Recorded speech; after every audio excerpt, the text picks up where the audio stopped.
Good evening to all of you. Good evening to all of you. Audio आ रही है बेटा आपको? ऑडिबल?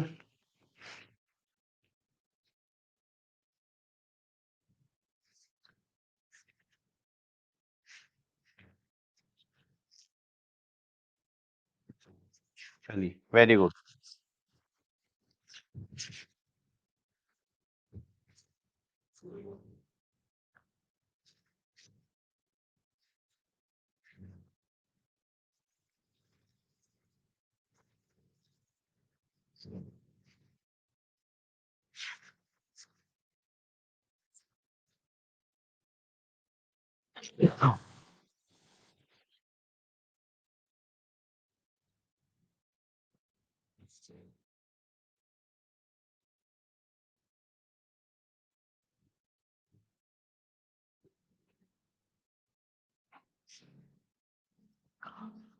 देखिए,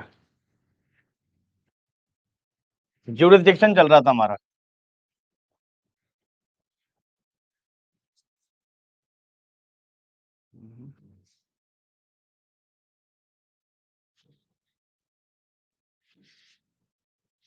ठीक है, ज्यूरिसडिक्शन चल रहा था। ज्यूरिसडिक्शन में मैंने आपको बताया था टाइप्स ऑफ ज्यूरिसडिक्शन के बारे में। जैसे सब्जेक्ट मैटर ज्यूरिसडिक्शन, पेक्यूनियरी ज्यूरिसडिक्शन और टेरिटोरियल ज्यूरिसडिक्शन। फिर उसमें ज्यूरिसडिक्शन में ही हम ट्रांसफर ऑफ केसेस का टॉपिक कवर करते हैं। तो ये सारे टॉपिक्स मैंने आपको करा मतलब ये लिखवा दिए थे। और कल मैंने आपको सब्जेक्ट मैटर ज्यूरिसडिक्शन को कंप्लीट कराया था, जिसमें मैंने बताया था कि सेक्शन 9 ही कहीं ना कहीं सब्जेक्ट मैटर जुरिस्डिक्शन की ओर इशारा करता है कि अगर किसी कोर्ट पर सब्जेक्ट मैटर जुरिस्डिक्शन नहीं है तो वो उस सूट को ट्राई नहीं कर सकता। क्लियर? तो बेसिकली किसी भी पर्टिकुलर सूट को लेके या किसी भी पर्टिकुलर टॉपिक को लेके अगर नॉर्मल ऑर्डिनरी जो सिविल कोर्ट्स हैं उनके ऊपर रेस्ट्रिक्शन लग जाए उन्हें ट्राई करने के लिए, तो ये मान के चला जाता है कि उन सूट्स को ट्राई करने का subject matter jurisdiction ordinary civil courts पे नहीं है। ठीक है? और ये लगेगा कैसे? थ्रू एक्सप्रेस और इम्प्लाइड बार्स। ठीक है? थ्रू एक्सप्रेस और इम्प्लाइड बार्स और through the provisions which provided the restrictions in the CPC itself। ठीक है? तो सीपीसी के अंदर कुछ ऐसे प्रोविजन है जो पर्टिकुलर सूट को क्या कर देंगे? रेस्ट्रिक्ट कर देंगे कि आप ऑर्डिनरी कोर्ट में या इस पर्टिकुलर कोर्ट में आपको अब ट्राई नहीं किया जाएगा, है ना? या फिर कोई बाहर का कोई स्पेशल लॉ बनेगा, वो ये क्या कर देगा? वो स्पेशल कोर्ट एस्टेब्लिश कर देगा पर्टिकुलर टॉपिक्स के लिए। तो उन पर्टिकुलर टॉपिक्स का जो सब्जेक्ट मैटर जुरिस्डिक्शन है वो उस स्पेशल कोर्ट पे चला जाएगा।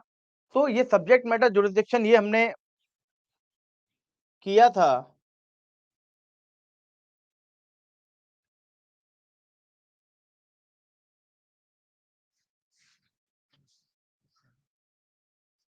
हेलो बेटा, audio audio audio video clear है? सब लोग बता दीजिए पहले।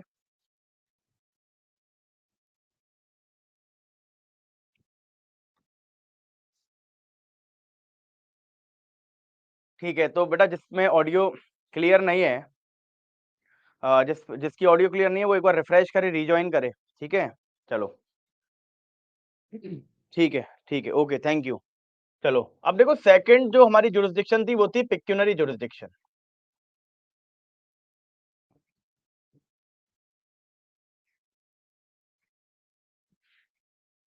Pecuniary jurisdiction, clear? अब देखो पिक्यूनरी जुरिस्डिक्शन क्या होता है? ये this jurisdiction related to money.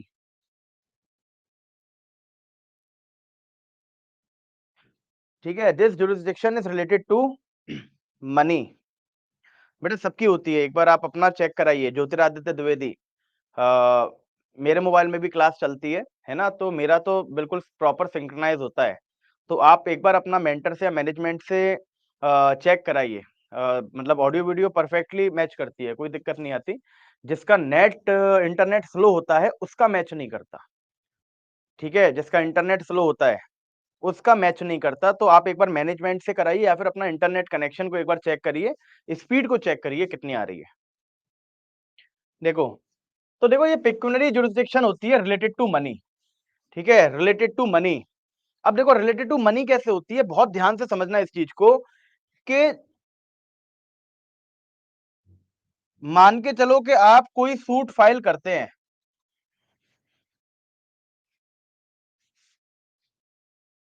ठीक है? आप कोई सूट फाइल करते हैं कोर्ट में या सूट फाइल करना चाहते हैं कोर्ट में, तो देखो हर सूट की एक वैल्यूएशन होती है। हर सूट की एक क्या होती है? हर सूट की एक वैल्यूएशन होती है। क्लियर? जैसे कोई पूछे कि साहब मेरा ये प्लॉट है, मेरी ये जमीन है और इसकी क्या वैल्यू होगी? इसकी वैल्यूएशन आप लगवाइए कहीं से, है ना? मुझे ये सेल करना है, आप इसकी वैल्यूएशन कहीं पे लगवाइए। क्लियर? तो वैल्यूएशन लगाते हैं कि साहब अच्छा ये रोड है, यहाँ पर इतना सर्किल रेट चल रहा है, इतने गज का प्लॉट है, तो आपकी ये भैया ये 5 लाख का प्लॉट बैठेगा। तो ऐसे ही जो सूट होता है ना हमारा, उस सूट की भी एक वैल्यूएशन होती है। जैसे कि साहब आपने सूट फाइल किया, रिकवरी ऑफ परेशान, आपके घर पे आपको क्या चाहिए? रिकवरी चाहिए। क्लियर? तो साहब ये जितने का घर है उसके हिसाब से आपको स्टाम्प लगानी पड़ेगी। ठीक है? प्लस कोर्ट फी लगानी पड़ेगी। तो इन सबको ऐड करके ना आपका सूट, मान के चलो सूट की वैल्यूएशन क्या है? सूट की वैल्यूएशन कुछ अमाउंट में आ गया। क्लियर? सूट की वैल्यूएशन कुछ अमाउंट में आ गई। ठीक? और ये वैल्यूएशन किससे निकाली जाएगी? सूट की वैल्यूएशन किससे निकाली जाएगी? एक एक्ट इसके लिए हमने बनाया है, suit valuation act 1887। Suit valuation act 1887। ठीक है? इसमें इसमें क्या दे रखा है? इसमें ये दे रखा है कि आप जो सूट फाइल करने जा रहे हो उसकी वैल्यू कैसे बनाओगे। क्लियर है? हर suit, every suit filed is valued, every suit filed is valued. Clear? तो ये वैल्यू आप निकालोगे कैसे? तो निकालने के लिए हमने एक एक्ट बनाया हुआ है, that is suit valuation act 1887। इसमें जो जो रूल्स लिखे हुए हैं उन रूल्स को फॉलो करके हम हर सूट की क्या निकाल सकते हैं, एक वैल्यू निकाल सकते हैं। आप सपोज करो, कि आपकी ये प्रॉपर्टी है, ठीक है, ये प्रॉपर्टी है जिस प्रॉपर्टी का दाम 10 लाख रुपए है, 10 लाख रुपए। क्लियर? अब इसमें बी कब्जा करके बैठा है, तो ए बी के खिलाफ सूट फाइल करना चाहता है। किसका? रिकवरी ऑफ पोजेशन का, रिकवरी ऑफ पोजेशन का। क्लियर? तो आप कहोगे कि साहब मेरा 10 लाख रुपए का मकान है जिसपे क्या कर दिया, जिसपे ये कब्जा जमाई बैठा है, ठीक है, जिसपे कब्जा जमाई बैठा है, ठीक है, ये मेरा 10,000 रुपए का मकान है, ठीक है। अब इसके अलावा क्या होगा कि साहब अच्छा 10 लाख का मकान है तो आपकी 1,000 रुपए कोर्ट फी लगेगी। क्लियर? तो और कुछ खर्चे होते हैं, है ना, कुछ कॉस्टिंग और आती है। क्लियर? क्या क्या कॉस्टिंग आती है ये हम कहां से देखेंगे? सूट वैल्यूएशन एक्ट से देखेंगे, सूट वैल्यूएशन एक्ट से देखेंगे इसकी कॉस्टिंग। क्लियर? तो अब इसमें होगा क्या, इन सारी चीजों को जोड़ के सूट की एक वैल्यू निकल के आएगी। सपोज करो एक्स अमाउंट, ठीक है, एक्स अमाउंट, ये क्या निकल के आई? सूट की वैल्यू निकल के आई। मेरा जो सूट है वो कितने लाख का है? मान लो 20 लाख रुपए की सूट वैल्यू निकल के आई।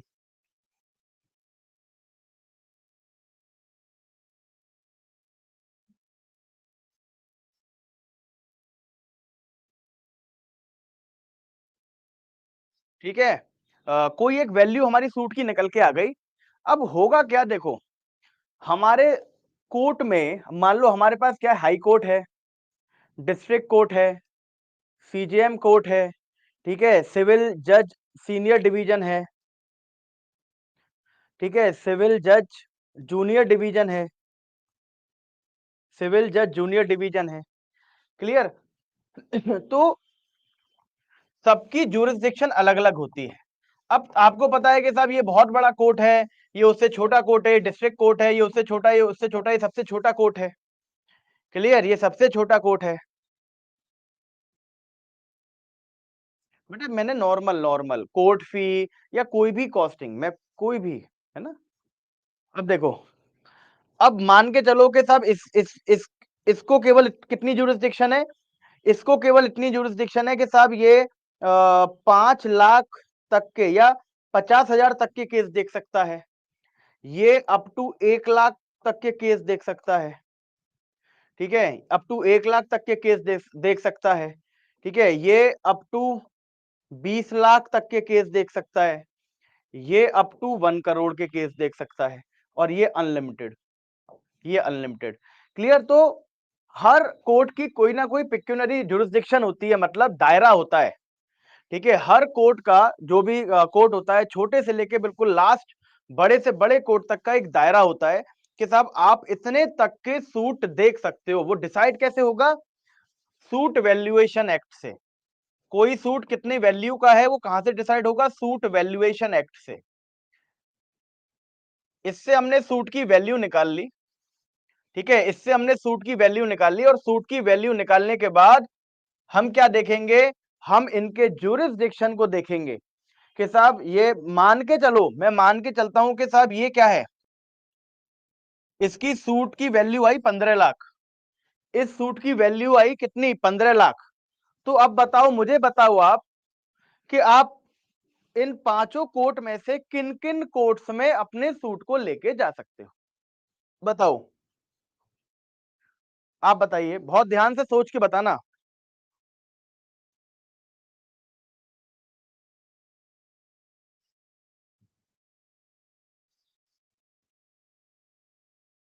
ठीक है, सब बोल रहे हो CGM, very good very good.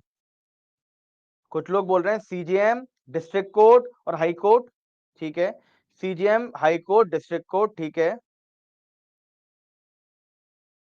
यहाँ शनि ये लिख तो रहा है, आप आधा आधी चीजें सुनते हो क्या? मैंने ये पहले ही लिख दिया कि ये 50,000 तक का देख सकता है, ये 1 लाख तक का, ये 20 लाख तक का, ये 1 करोड़ तक का और ये अनलिमिटेड।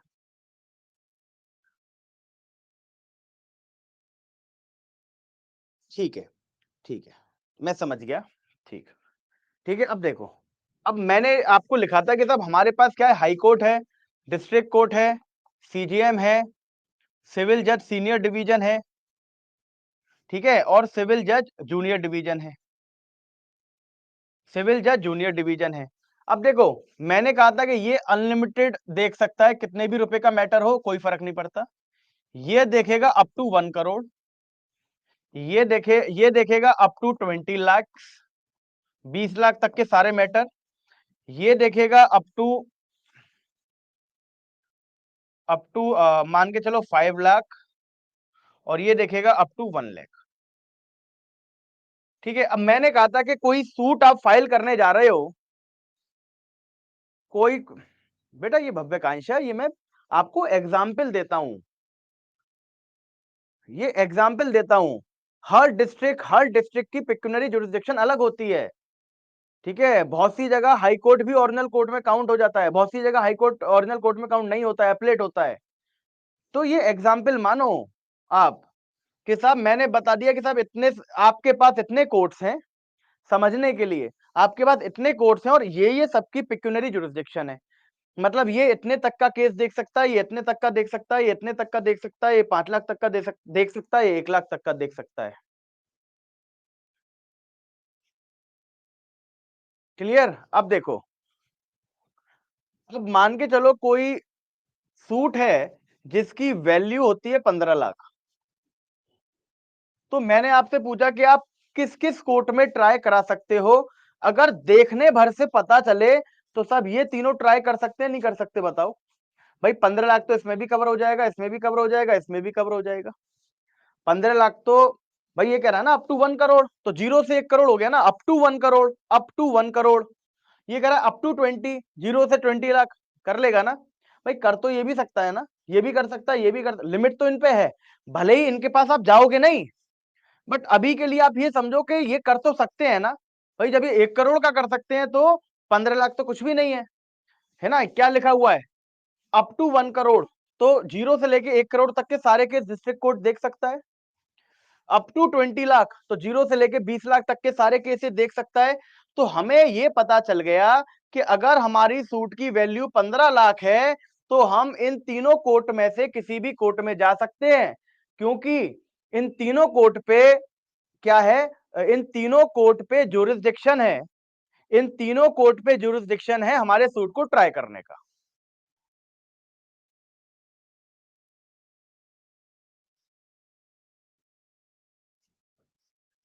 इन तीनों कोर्ट पे जुरिस्डिक्शन है, ठीक है, इन तीनों कोर्ट पे जुरिस्डिक्शन है। तो अब क्या हो गया, अब हमारे पास कंफ्यूजन क्रिएट हो गया कि यार हम कहां जाएं। क्लियर? हमारे पास अब हम 3 कोर्ट में जा सकते हैं। हमने देखा कि अच्छा ये भी देख सकता है, इसके पास भी इतनी पावर है, ये भी देख सकता है, डिस्ट्रिक्ट कोर्ट भी देख सकता है, और सीजीएम भी देख सकता है। बस हमने देखा कि साहब हाँ ये दोनों नहीं देख सकते, क्योंकि ये 5 लाख तक का देखेगा, ये 1 लाख तक का देखेगा। तो हमारे सामने आया, हमारे सामने कंफ्यूजन क्रिएट हुआ कि साहब ठीक है, इन तीनों कोर्ट में हम जा सकते हैं, बट इन तीनों में से जाएंगे किसमें, ये कंफ्यूजन दूर करेगा सेक्शन 15 सीपीसी। ठीक है, तो इसीलिए पिक्यूनरी जुरिस्डिक्शन से रिलेटेड सेक्शन मैंने बताया था कि इससे रिलेटेड सेक्शन जो आप पढ़ोगे वो पढ़ोगे सेक्शन 15। ठीक है उज्जवल, इसलिए मैं कहता हूं कि थोड़ा सा सब्र रखा करो, आगे आगे कमेंट मत करा।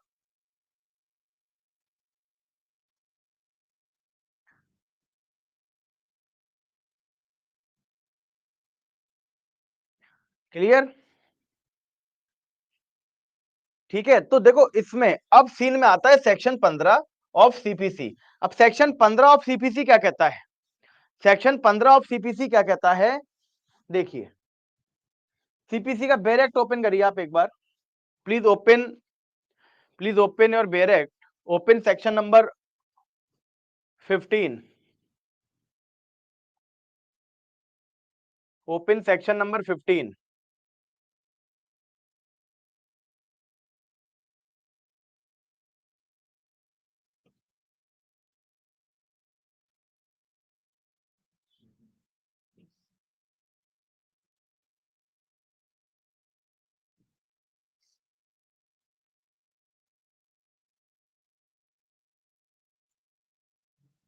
अब देखिए, देखो 15 इस बात का आंसर आपको देगा सेक्शन 15। सेक्शन 15 क्या कहता है? सेक्शन 15 ये कहता है, देखिए देखो सेक्शन 15 पढ़िए।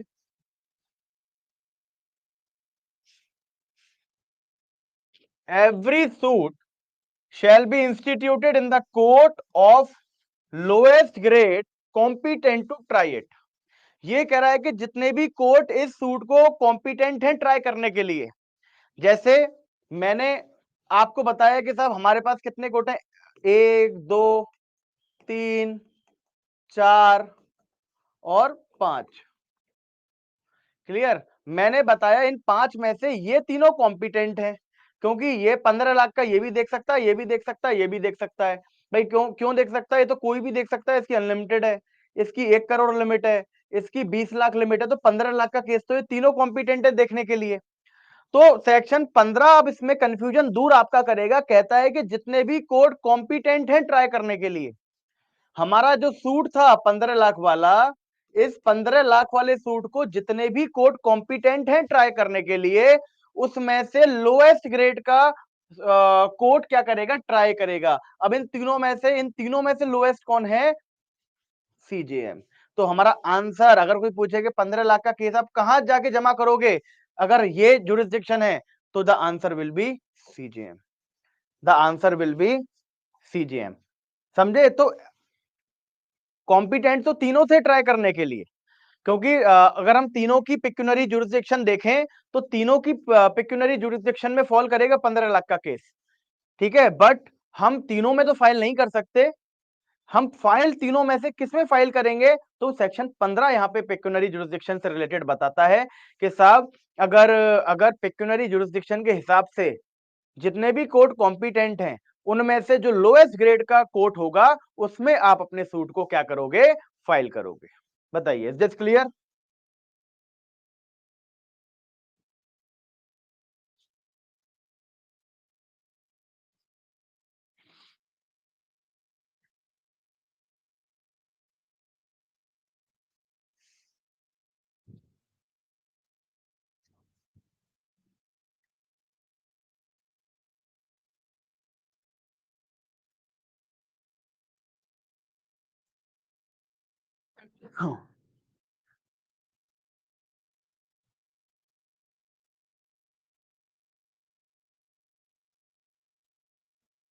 डिस्ट्रिक्ट कोर्ट जाएगी, और ये तो अपील में पढ़ेंगे ना, फर्स्ट अपील, सेकंड अपील। अभी तुम अपील के बारे में क्यों सोच रहे हो, मेरी समझ में नहीं आ रही है ना। तो साहिल कुंद्रा जल्दबाजी मत मचाओ। पिक्यूनरी जुरिस्डिक्शन 15 लाख से, मान लो कोई हमारा सूट है, ठीक है। अब देखो एक एग्जाम्पल देखो, एक एग्जाम्पल देखो। मान लो हम पे कोर्ट है, वही हाई कोर्ट है, डिस्ट्रिक्ट कोर्ट है, ठीक है, सीजीएम कोर्ट है, सिविल जज है। हम पे मान लो 4 ही कोर्ट है। ये देखता है 1 लाख तक के, है ना, अप टू 1 लाख। ये देखता है अप टू 50 लाख। ये देखता है अप टू 1 करोड़, है ना, और ये देखता है अनलिमिटेड। ठीक है, अब हमारी जो सूट है, उसकी उसका वैल्यूएशन करा, और सूट की वैल्यू आई 60 लाख, है ना। पहले तो आप ये बताओ कॉम्पिटेंट कौन कौन से कोर्ट हैं इसे ट्राई करने के लिए? 60 लाख का सूट है, बताओ। नियरेस्ट वैल्यू नहीं देखी जाएगी, कह सकते हो, है ना, नियरेस्ट से भी कह सकते हो, बट इंपॉर्टेंट क्या है कि जो कॉम्पिटेंट है पहले वो देखो, उसमें से लोएस्ट ग्रेड का ट्राई करेगा, है ना। Very good, very good. अब देखो कॉम्पिटेंट केवल कौन से, ये दोनों कोर्ट कॉम्पिटेंट हैं, तो इन दोनों में आपको फाइल करना है। तो बताओ किस में फाइल करोगे? हाई कोर्ट में फाइल करोगे या डिस्ट्रिक्ट कोर्ट में फाइल करोगे? किस में फाइल करोगे? डिस्ट्रिक्ट कोर्ट में। डिस्ट्रिक्ट कोर्ट में, वेरी गुड, वेरी गुड। तो देखो कॉम्पिटेंट तो दो कोर्ट थे, कॉम्पिटेंट तो हाई कोर्ट भी था, डिस्ट्रिक्ट कोर्ट भी था, बट कॉम्पिटेंट जितने भी कोर्ट कॉम्पिटेंट हैं, उनमें से लोएस्ट ग्रेड का कौन सा है? District court. तो आपका सूट कहां फाइल होगा? आपका सूट फाइल होगा, filed in district court. Your suit will be filed in district court.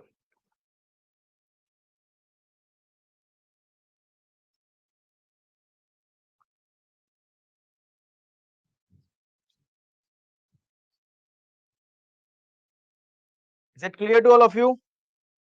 इतना क्लियर बेटा आपको सबको?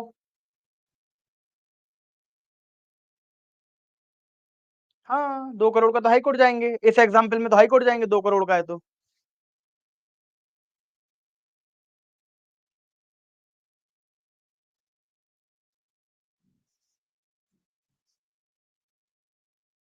लोएस्ट ग्रेड की बात करता है ना, लोएस्ट ग्रेड की बात करता है।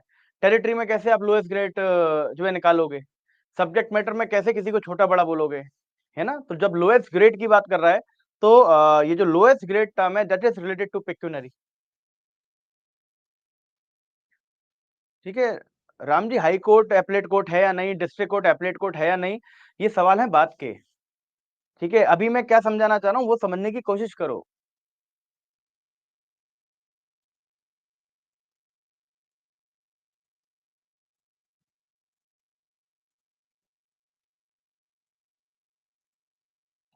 चंचल शर्मा, सूट वैल्यूएशन एक्ट से वैल्यू कैसे निकलेगी? ठीक है, ये चीज रिलेवेंट नहीं है आपके लिए। ठीक है, अगर आपको जाके प्रैक्टिस करनी है, क्योंकि सूट की वैल्यू निकालने को नहीं आएगा कभी भी। ठीक है, सूट की वैल्यू निकालने को कभी नहीं आएगा।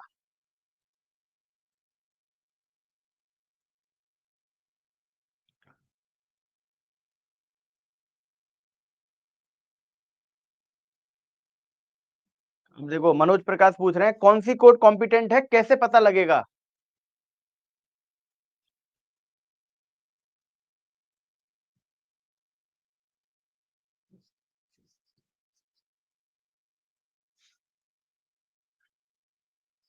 ऐसे पता लगेगा भाई। ये देखो, ये हमारा 60 लाख का सूट है। 60 लाख, अब मैं आपसे कहूंगी 60 लाख कौन कौन कोर्ट 60 लाख तक का सूट सुन सकता है? अब देखो, हाई कोर्ट तो अनलिमिटेड सुन सकता है, तो ये तो सुन ही सकता है। 1 करोड़ तक के सुन सकता है, तो ये भी सुन सकता है। अब ये क्या है, 50 लाख तक के सुन सकता है, तो 60 लाख तो इससे बाहर चला जाएगा, तो ये नहीं सुनेगा। ये केवल 1 लाख तक के सुन सकता है, तो 60 लाख इससे बाहर चला जाएगा, ये भी नहीं सुनेगा। ठीक है, तो ये दोनों कोर्ट क्या हो जाएंगे, कॉम्पिटेंट हो जाएंगे। ठीक है, मतलब ये दोनों कोर्ट इस सूट को सुन सकते हैं। अब ये दोनों सुन सकते हैं, हम किस में अपना सूट फाइल करें? तो इन दोनों में से जो छोटा कोर्ट होगा, जो लोएस्ट ग्रेड का कोर्ट होगा, उसमें हम अपना सूट फाइल कर देंगे। इसीलिए हम ये 60 लाख के सूट को कहां पर फाइल करेंगे? डिस्ट्रिक्ट कोर्ट में।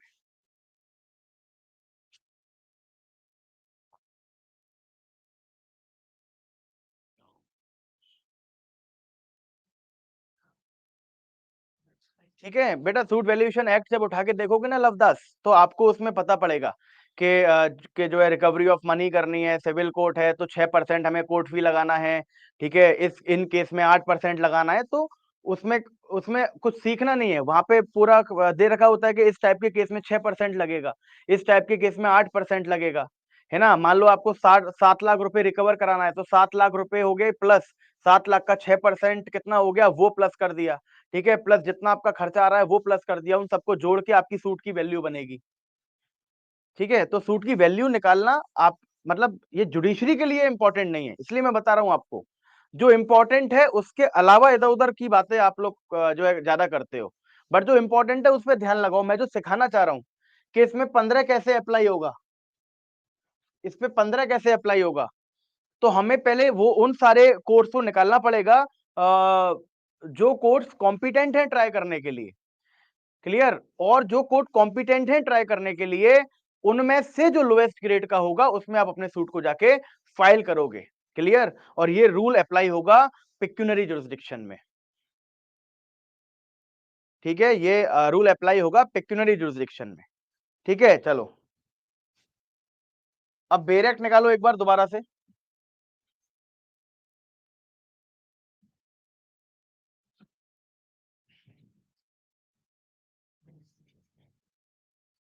ठीक है,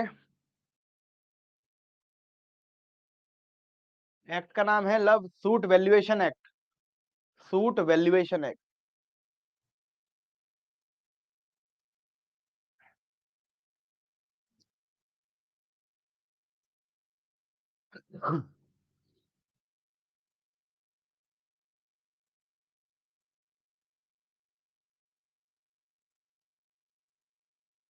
देखो, अब देखो 6 क्या कहता है,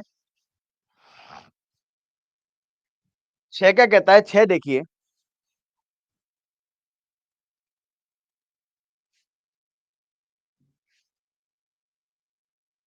देखो ये कहता है save in so far as is otherwise expressly provided.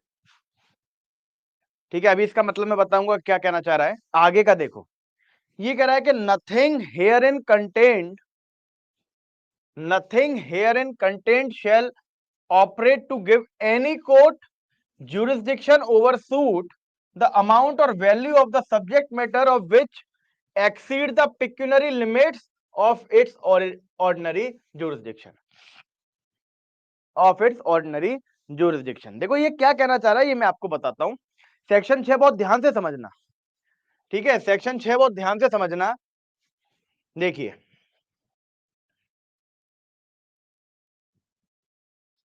देखो ये कह रहा है कि आपके पास ये कोर्ट्स हैं, आपके पास ये कोर्ट्स हैं,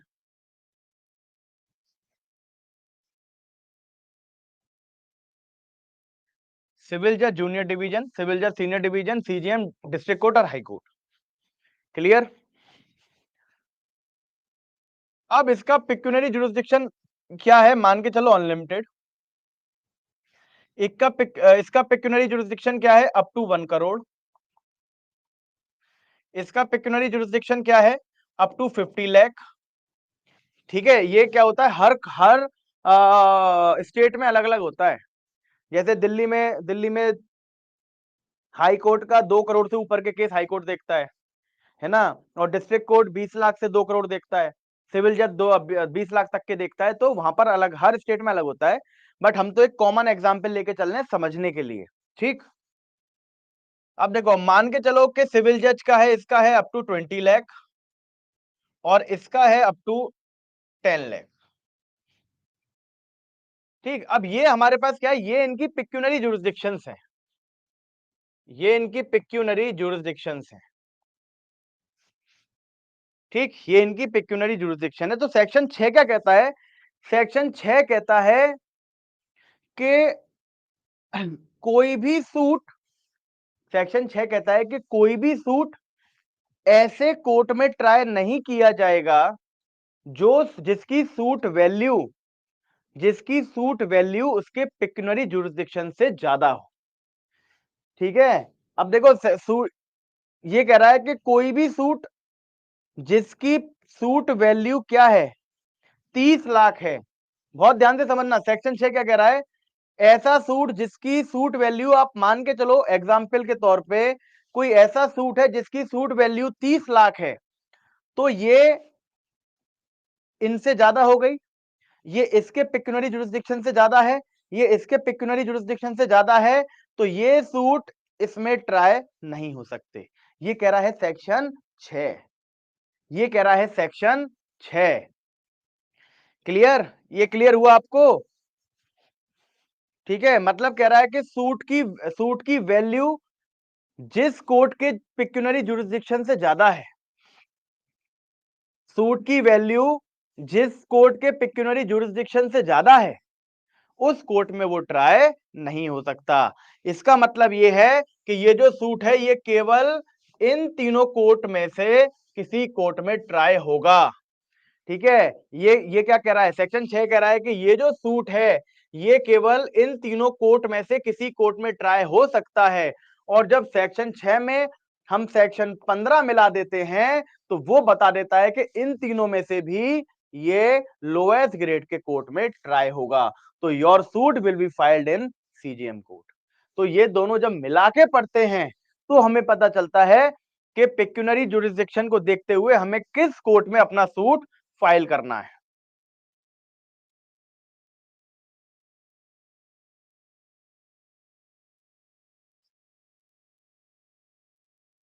ठीक है, तो हमेशा पिक्यूनरी जुरिस्डिक्शन में हम क्या करते हैं, section 6 red with section 15, section 6 red with section 15। ठीक है, अब देखो एक और लाइन जो स्टार्टिंग की लाइन है सेक्शन 6 में, वो लाइन क्या कहती है वो हमें देखना है। क्लियर? वो लाइन क्या कहती है वो हमें देखना है।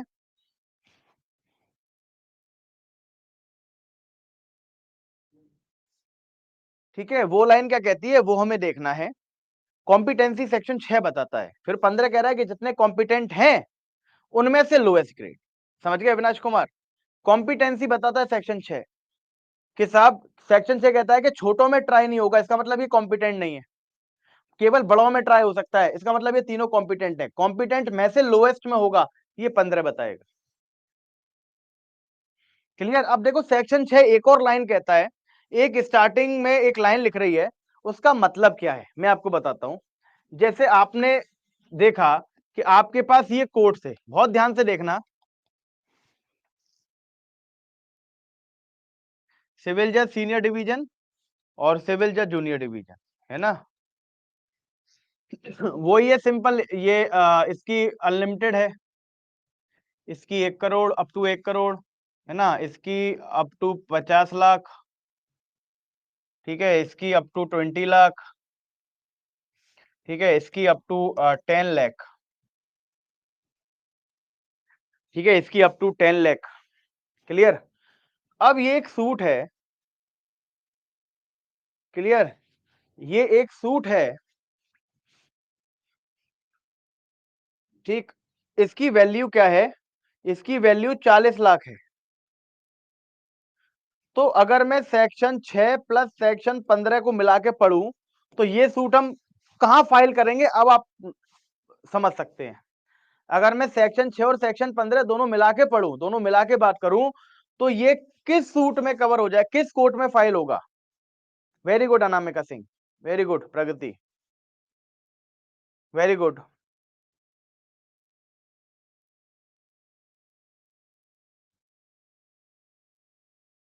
सबको पता है, देखो, है ना? सबको क्लियर हो रहा है, सबको क्लियर है, सबका आंसर सही है, मतलब एक बच्चे का भी आंसर गलत नहीं है।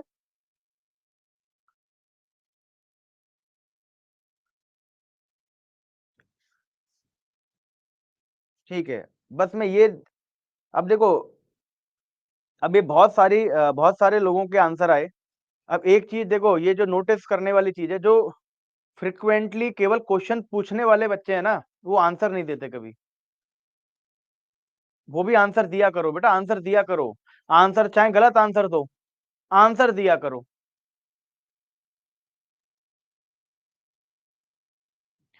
क्लियर? अब देखो, अब सबको पता चल गया कि साहब हम ये सूट कहां फाइल करेंगे, सीजेएम फाइल करेंगे। कहां फाइल करेंगे? सीजेएम फाइल करेंगे। क्लियर? चलो, अब बहुत ध्यान से समझना, सेक्शन 6 की पहली लाइन क्या कहती है, बहुत ध्यान से समझना, है ना? वो इसका एक्सेप्शन बताएगी आपको, क्योंकि अब मैंने एक स्पेशल लॉ बनाया और कहा कि लेबर से रिलेटेड जो भी मैटर होगा, चाहे कितना भी वैल्यू का हो, एनी वैल्यू, एनी वैल्यू, वो कहां जाएगा? वो केवल और केवल स्पेशल कोर्ट में जाएगा। मैंने यहां क्या बना दिया, एक स्पेशल कोर्ट बना दिया। क्लियर? एक स्पेशल कोर्ट बना दिया, ठीक है? अब देखो, अब एक सूट आया मेरे पे, और वो सूट है कौन सा? लेबर का। वो सूट है रिलेटेड टू लेबर, और उसकी सूट वैल्यू कितनी है? 2 करोड़। उसकी सूट की वैल्यू कितनी है? 2 करोड़। अब मैं आपसे कहूं कि साहब ये सूट कहां पे फाइल होगा, तो ये सूट कहां पे फाइल होगा? इस स्पेशल कोर्ट में फाइल होगा। भले ही नॉर्मल सूट को फाइल करने की इसकी पिक्यूनरी जुरिसडिक्शन केवल कितनी हो? 1 करोड़ हो, उससे कोई भी फर्क नहीं पड़ेगा। क्लियर? जब जो स्पेशल कोर्ट्स होते हैं, जो स्पेशल कोर्ट्स होते हैं, ठीक है, और स्पेशल लॉ में हमने लिख दिया था कि साहब वैल्यू कोई भी हो, उससे कोई भी फर्क नहीं पड़ेगा, तो सीपीसी के ऊपर ये स्पेशल लॉ क्या करता है? प्रिवेल करता है। क्लियर? सीपीसी के ऊपर ये स्पेशल लॉ क्या करता है? प्रिवेल करता है। क्लियर? या फिर मान के चलो, मान के चलो,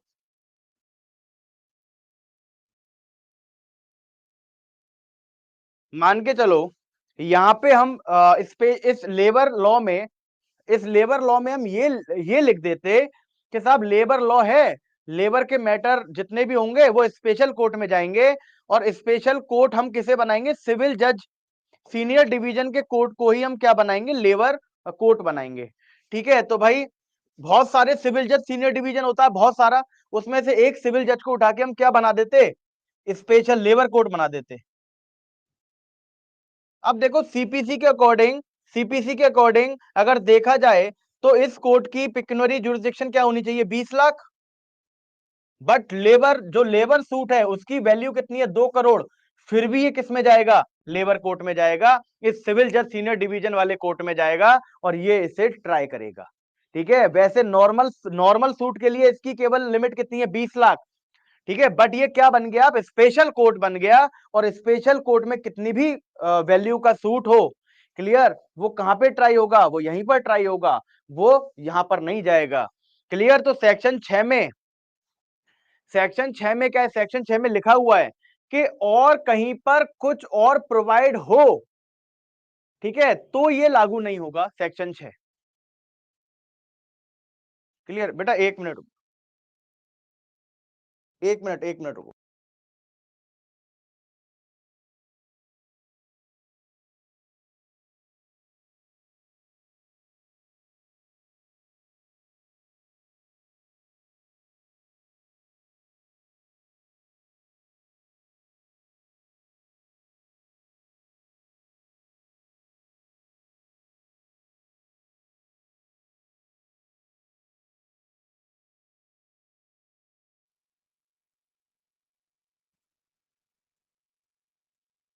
special law always prevail over general law Vatsal. हाँ, बताया जाएगा बेटा स्पेशल लॉ में। अभी मैं रिपीट कर रहा हूँ, दोबारा रिपीट कर रहा हूँ, टेंशन मत लो। देखो सेक्शन 6 दोबारा से करा रहा हूँ, कोई दिक्कत नहीं है। सेक्शन 6 एक बार फिर से देख लो। ठीक, अब देखो,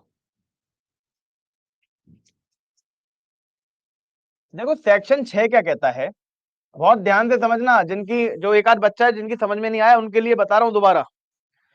सेक्शन 6 क्या कहता है कि मान के चलो आपके पास ये कोर्ट्स हैं, अब हम 4 ही कोर्ट लिख रहे हैं केवल, सिविल जज, है ना, इसका क्या है? अनलिमिटेड।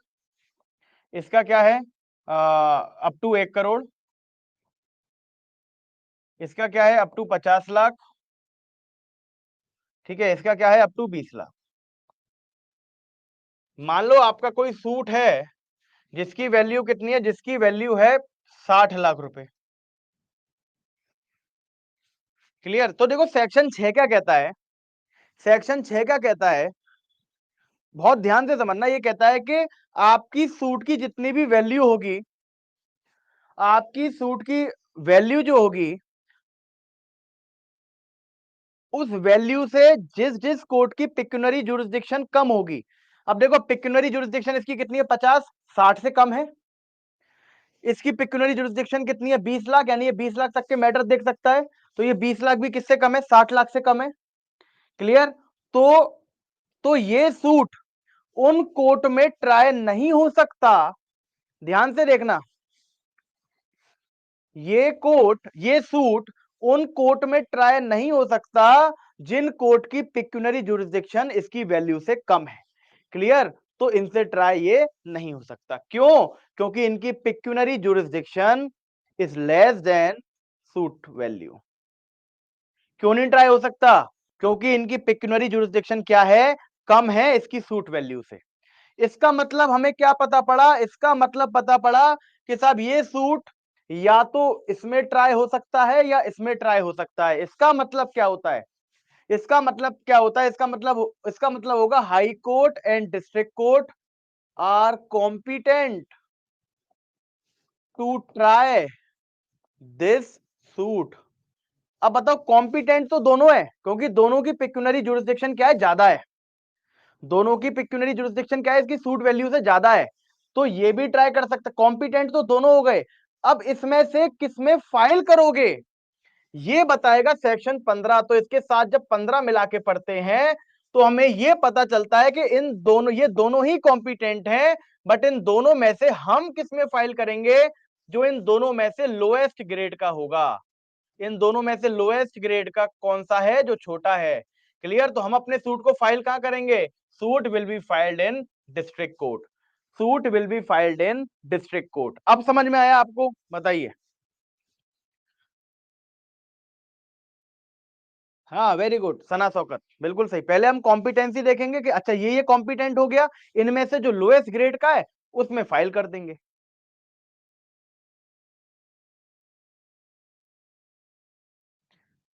ठीक है, अब देखो, अब इसका एक्सेप्शन सेक्शन 6 में जो स्टार्टिंग की लाइन है, सेक्शन 6 में जो स्टार्टिंग की लाइन है वो कैसे निकालोगे? अब देखिए, अब यहां पे देखो, यहां पे 1 कोट, 2 कोट, 3 कोट, 4 कोट, वही अनलिमिटेड, 1 करोड़, 50 लाख और 20 लाख। क्लियर? अब देखो, मान लो एक स्पेशल लॉ बनता है, एक स्पेशल लॉ बनता है। लास्ट में पूछना, लास्ट में पूछना, लास्ट में है ना, लास्ट में पूछना। देखो, ये एक स्पेशल लॉ बनता है। स्पेशल लॉ में कहता है कि साहब, लेबर के जितने भी मैटर होंगे वो सब स्पेशल कोर्ट में जाएंगे,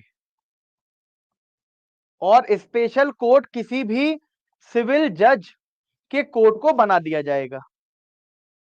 क्लियर? तो हमने बहुत सारे सिविल जज के कोर्ट थे, इसी में से एक क्या बना दिया, इसी में से एक कोर्ट क्या बना दिया, लेबर कोर्ट बना दिया, labour court. Clear? Labour court. Clear? अब देखो, और लेबर का जो मैटर होगा वो किसी भी वैल्यू का होगा, इससे कोई भी फर्क नहीं पड़ेगा, कोई भी वैल्यू का होगा, इससे कोई भी फर्क नहीं पड़ेगा। अब देखो, अब हमारे पास दो मैटर होते हैं। एक होता है नॉर्मल, नॉर्मल केस होता है, एक नॉर्मल केस है ना, नॉर्मल सूट, जिसकी वैल्यू है 60 लाख रुपए। तो ये सूट कहां पे फाइल होगा, जल्दी बताओ। ये सूट 60 लाख रुपए का सूट इनमें से कहां फाइल होगा? नॉर्मल सूट है, normal suit. Very good Riya Singh, very good, very good. सबका सही है, सबका सही है। बस जो सीजीएम लिख रहा है वो गलत है, बाकी सबका सही है जो डिस्ट्रिक्ट कोर्ट कहता है। ठीक है, तो ये कहां पे फाइल होगा? डिस्ट्रिक्ट कोर्ट फाइल होगा, डिस्ट्रिक्ट कोर्ट। ठीक है, क्योंकि साहब सेक्शन 6 को जब हम पढ़ेंगे, सेक्शन 15 को जब हम पढ़ेंगे, तो हमें पता लगेगा कि साहब इसमें डिस्ट्रिक्ट कोर्ट में फाइल किया जाना चाहिए। वहीं पर, वहीं पर अब मान के चलो कोई सूट है लेबर से रिलेटेड, लेबर से रिलेटेड सूट है, इस सूट की वैल्यू क्या है? 60 लाख रुपए। ये कोर्ट कहां पे फाइल किया जाएगा, बताइए? ये कोर्ट कहां पे फाइल किया जाएगा? वेरी गुड रागनी वर्मा। कहां पे फाइल किया जाएगा? सिविल जज, और वो सिविल जज जिसे लेबर कोर्ट बनाया गया है, वो सिविल जज जिसे लेबर कोर्ट बनाया गया। अब देखो, वैसे नॉर्मल सूट में ये 20 लाख से ज्यादा का नहीं कर सकता ट्राई, बट स्पेशल लॉ में ये कितने भी रुपए का सूट फाइल करवा सकता है। क्लियर? तो यही लिखा है। अब देखो, सेक्शन 6 जब आप पढ़ोगे, सेक्शन 6 जब आप पढ़ोगे, तो सेक्शन 6 में देखो, अब आपको क्लियरली समझ में आएगा। अब सेक्शन 6 लिख रहा है, save in so far as is otherwise expressly provided. मतलब कहीं पे कुछ एक्सप्रेसली प्रोवाइड दे रखा हो, उसे छोड़ के, उसे छोड़ के ये रूल लागू किया जाएगा। क्या कह रहा है? कहीं पर कुछ और एक्सप्रेसली प्रोवाइडेड हो, उसे छोड़ के ये वाला रूल प्रोवाइड किया जाएगा। कौन सा रूल? कि साहब सूट वैल्यू से कम जुरिस्डिक्शन वाले कोर्ट में सूट फाइल नहीं हो सकता। क्लियर? अब जैसे ये लेबर कोर्ट में कुछ दे रखा हो तो लेबर कोर्ट पे रूल अप्लाई नहीं करेगा, बट अगर कोई कहीं कोई स्पेशल लॉ नहीं है, ठीक है, कहीं पर कोई एक्सप्रेसली प्रोवाइडेड नहीं है, तो ये रूल अप्लाई करेगा। कौन सा? कि साहब जो सूट है ना, उसका जो सूट वैल्यू है, उस सूट वैल्यू से कम के जो कोर्ट होंगे ना, जो जिनकी पिक्यूनरी जुरिस्डिक्शन सूट वैल्यू से कम होगी, उनमें सूट कभी भी ट्राई नहीं हो सकता। ठीक है, सूट को ट्राई होने के लिए सूट वैल्यू से ज्यादा पिक्यूनरी जुरिस्डिक्शन वाले कोर्ट में हमें जाना पड़ेगा। बताइए।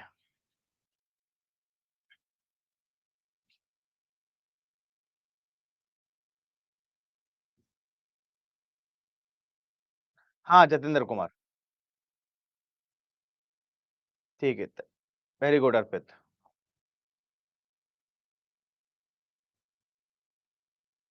प्रज्वल तोमर, सीजेएम के बराबर कौन से न्यायाधीश होते हैं?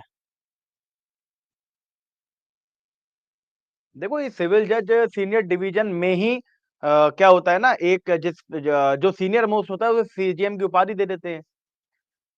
समझ रहे हो, उसे सीजीएम की उपाधि दे देते हैं, बट ये होता सिविल जज सीनियर डिवीजन ही है। समझ गए?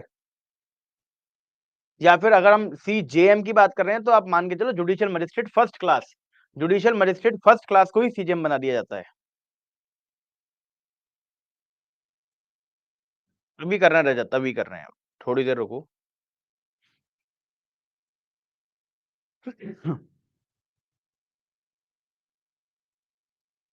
पिक्यूनरी जुरिस्डिक्शन में कोई पिक्यूनरी जुरिस्डिक्शन में कोई डिक्टेशन नहीं है, बस समझना है आपको।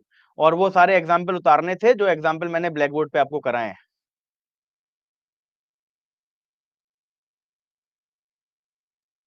हाँ, ये पिक अमर सेविंग क्लॉज मान सकते हो इसे।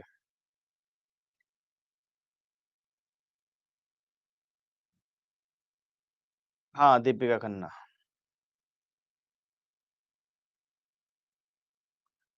देवेंद्र मोखेड़े, बेटा जिस चीज में केस लॉ करवाना होगा वो मैं अपने आप करा दूंगा, है ना। किसमें केस लॉ करवाना है, किसमें नहीं करवाना, आ, ये जो है मैं देखता हुआ चलूंगा। आप बेफिक्र रहिए, आपका कुछ छूटेगा नहीं। समझ गए?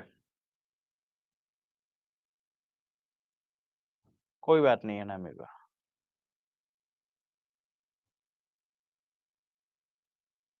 ठीक है, चलिए चलिए, ठीक है, फिर पहले ब्रेक लेते हैं, उसके बाद हम स्टार्ट करेंगे टेरिटोरियल जुरिस्डिक्शन, है ना। एक बार सेक्शन 3 भी आपको रीड करा दूंगा।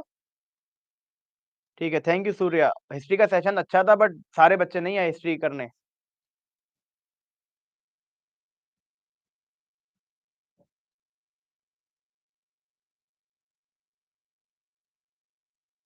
ठीक है, सूट फॉर पार्टीशन, बेटा ये एस के कली में तो अभी आगे आएगा, अभी रुक जाओ तुम। ये केवल मैं पिक्यूनरी समझा रहा हूँ, केवल पिक्यूनरी।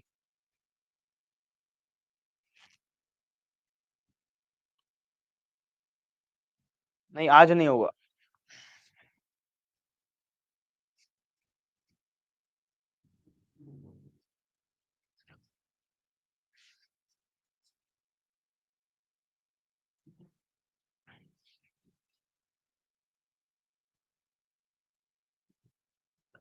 देखो,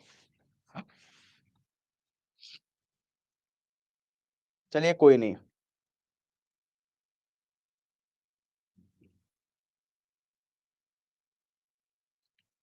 बेटा ये क्यूरियोसिटी कम, इमेच्योरिटी ज्यादा है। जिस दिन आप ये समझ गए ना कि जितना जितना आप जितना आप कम कमेंट करेंगे, उतना ज्यादा ग्रेस्प करेंगे क्लास को, उतना ज्यादा समझेंगे क्लास को, उतना ज्यादा चीजें लेके जाओगे। जितना तुम 1.25 घंटे में लेके जाते हो ना, इससे 1.5 गुना ज्यादा आप लेके जा सकते हो अगर बिल्कुल शांत बैठे रहो। और शांत बैठे रहोगे ना 1.5 घंटे, तो कभी कोई डाउट नहीं आएगा, ये गारंटी है मेरी। और एक आध आएगा, आया आया भी तो एक आध आएगा। जो बच्चा बिल्कुल शांत शांत रहता रहेगा ना, उसे सबसे ज्यादा समझ में आएगा। और तुम लोग तो क्या करते हो ना, इतने बीच में कर करके जो है क्लास की जो वो होती है, उसे आधा कर देते हो, आधा। मतलब आप जितना सीख के जा सकते हो ना 1.25 घंटे में, उससे आप उतना ही सीख के जाते हो जो 1 घंटे में सीखता है आदमी चुप बैठा हुआ। तुम एक बार बैठ के देखो, 1.5 घंटे बिल्कुल शांत बैठ के देखो, 99% डाउट ऑटोमेटिकली क्लियर हो जाएगा। बट आपको उसी पॉइंट ऑफ टाइम पे क्लियर करना होता है, जो होगा ही नहीं कभी। ठीक है, चलिए पहले ब्रेक लेते हैं, उसके बाद आगे बढ़ेंगे और टेरिटोरियल जुरिस्डिक्शन स्टार्ट करेंगे, ठीक है, जो सबसे इंपॉर्टेंट है।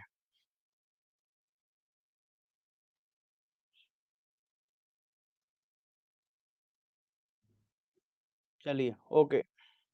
Okay, so let's take a break first, then we will continue.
बेटा मेरी अभी डबल क्लास चल रही है ना कृष्णा परिहार, तो डबल क्लास में पॉसिबल नहीं है कि मैं डेली यूट्यूब सेशन ले पाऊँ।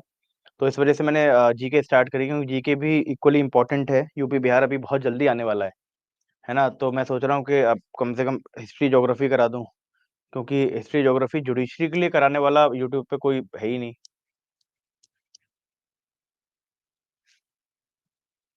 चलिए अब स्टार्ट करते हैं। देखो, अब ज्यूरिसडिक्शन में सबसे मेन और सबसे इम्पोर्टेंट पार्ट हमारा स्टार्ट होने वाला है, and that is territorial jurisdiction. But उससे पहले एक बार बेयर एक्ट अपना निकालो, और बेयर एक्ट में सेक्शन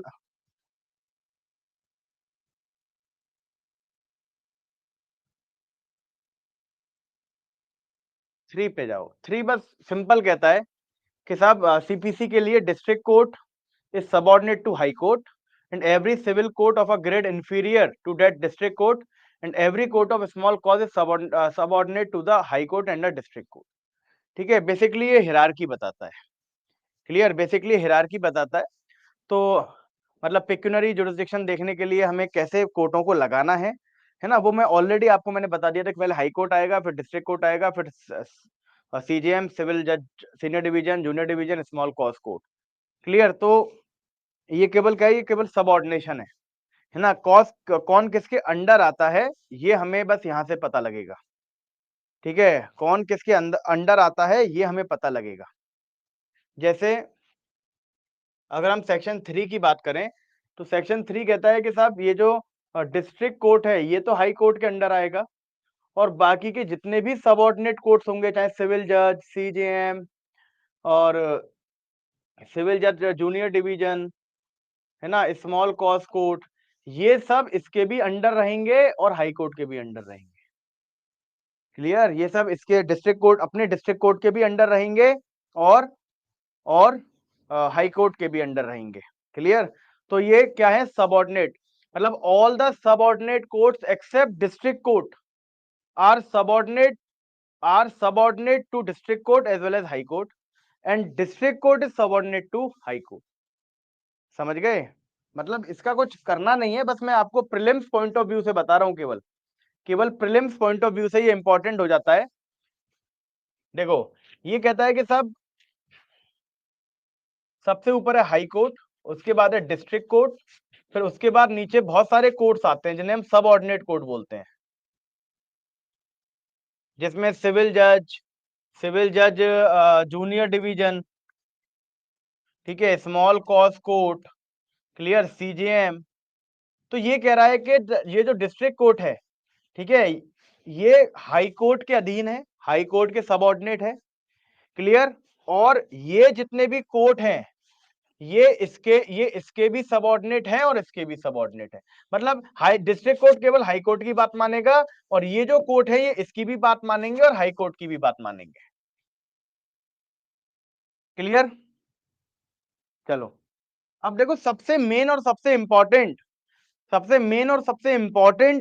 जो जुरिसडिक्शन है, that is territorial jurisdiction. That is territorial jurisdiction. ठीक है, that is territorial jurisdiction.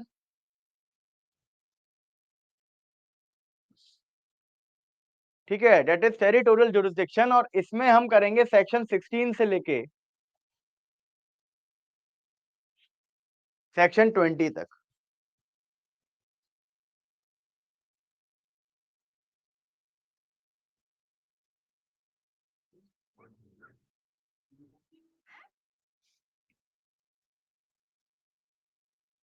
Clear, section 16 to section 20। ठीक है, हाँ बिल्कुल, it is related to territory, it is related to territory. Clear, related to territory.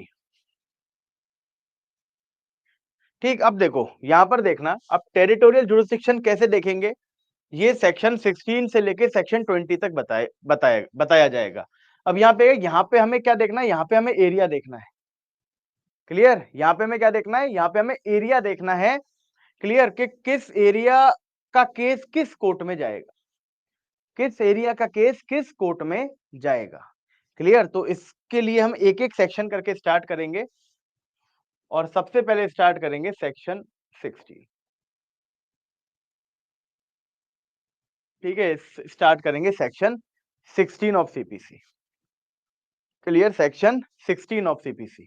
ठीक है, अब देखो, सबसे पहले मैं बैरेक से एक बार आपको रीड कराता हूं, उसके बाद में एक एक पॉइंट करके आपको समझाऊंगा, एक एक क्लॉज करके आपको समझाऊंगा कि कैसे किन किन सर्कमस्टेंसेज में, किन किन सर्कमस्टेंसेज में कौन कौन सा केस किस किस कोर्ट में ट्राई होने के लिए जाएगा। क्लियर, चलो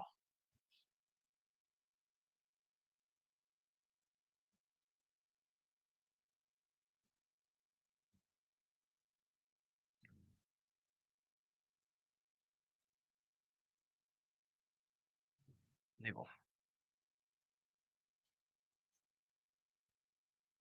अब देखना, देखो सेक्शन 16 देखो। अब देखो, ये कह रहा है सब्जेक्ट टू द पिक्यूनरी और other limitation prescribed bye any law suits. मतलब जब हम टेरिटोरियल जुरिस्डिक्शन देखेंगे, ठीक है, तो उससे पहले हमें सारी लिमिटेशन, सारे रेस्ट्रिक्शन, सारी जुरिस्डिक्शन ऑलरेडी देखनी पड़ेगी। ठीक है, जैसे कोई सूट है, ठीक, जो कि इस एरिया में, उसका उस सूट का सब्जेक्ट मैटर इस एरिया में फॉल करता है। ठीक है, उस सूट का सब्जेक्ट मैटर इस एरिया में फॉल करता है। इस एरिया के सारे जो सूट्स हैं वो इस डिस्ट्रिक्ट कोर्ट में जाते हैं। इस डिस्ट्रिक्ट कोर्ट में बहुत सारे कोर्ट्स हैं, एक डिस्ट्रिक्ट कोर्ट है, एक सीजेएम है। ठीक है, सिविल जज सीनियर डिवीजन, आप बोल सकते हो, सिविल जज जूनियर डिवीजन है। क्लियर, तो देखो, अब हमें सारी जुरिस्डिक्शंस को एक साथ अप्लाई करना पड़ेगा। सारी, हम कह रहे हैं कि साहब टेरिटोरियल देखने से पहले पिक्यूनरी भी देख लेना, टेरिटोरियल देखने से पहले बाकी सारे लिमिटेशंस भी देख लेना। क्लियर, तभी आप कोर्ट डिसाइड कर पाओगे। क्लियर, तभी आप कोर्ट डिसाइड कर पाओगे। कैसे भाई, आप, ये सूट था जो इस एरिया में फॉल कर रहा है, अब इस एरिया के सारे सूट कहां जाएंगे, यहां पर जाएंगे, आपको पता चल गया। बट कौन से कोर्ट में जाएगा, किस कोर्ट में जाएगा। अब हमने देखा कि इसकी वैल्यू क्या है, 20 लाख। 20 लाख वाले कहां जाते हैं, 20 लाख वाले यहां जाते हैं, है ना। तो 20 लाख के सूट को आपको पता चल गया कि सिविल जज सीनियर डिवीजन ही ट्राई करेगा। क्लियर, सिविल जज सीनियर डिवीजन ही ट्राई करेगा। एरिया आपको बताएगा कि ये वाला सिविल जज सीनियर डिवीजन ट्राई करेगा। मतलब ये जो एरिया है वो इस कोर्ट के पास है। क्लियर, तो एरिया को देखकर जब हम सूट को, कोर्ट को डिसाइड करेंगे, एरिया को देखकर जब हम सूट को डिसाइड करेंगे, वो उसके टेरिटोरियल जुरिस्डिक्शन में फॉल करेगा। क्लियर, वो उसके टेरिटोरियल जुरिस्डिक्शन में फॉल करेगा।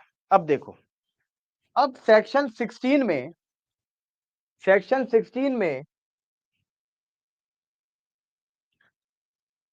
6 प्रकार के सूट्स के बारे में बात करता है।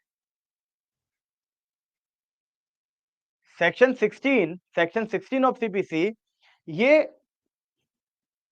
6 प्रकार के सूट्स के बारे में बात करेगा।